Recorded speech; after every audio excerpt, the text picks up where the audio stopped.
It was late and the room was quiet. No music. No voices. No meters.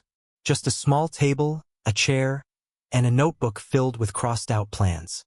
Arnold sat alone. Not because he had no one, but because he needed silence. The day had been full of opinions.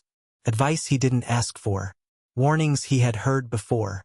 They told him to be realistic, to slow down, to choose one path instead of chasing too many.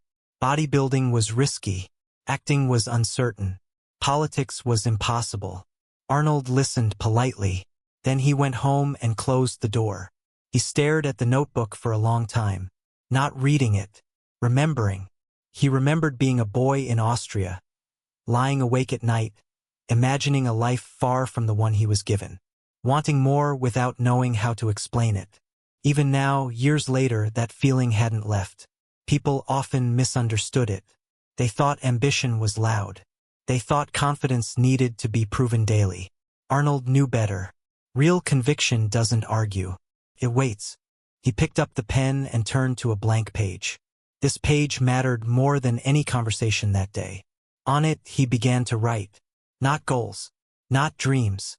Rules. Rules he would follow when doubt arrived. Train even when no one is watching.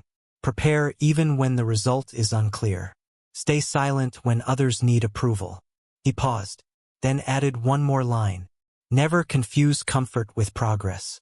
Arnold leaned back and exhaled slowly. The world outside that room was impatient, always demanding explanations, always asking for proof before time. Arnold understood something they didn't.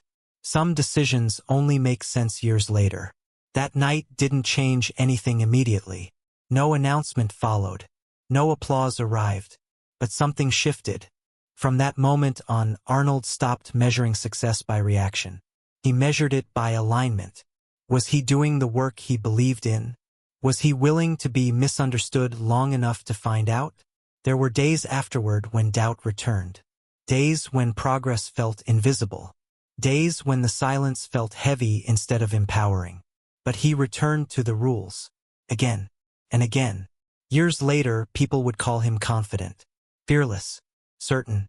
They never saw that room, that notebook, that night. They didn't know that confidence was built quietly, when no one was there to witness it. Arnold never claimed to have all the answers. He simply learned how to live with the questions longer than most. And sometimes, that is enough to change everything.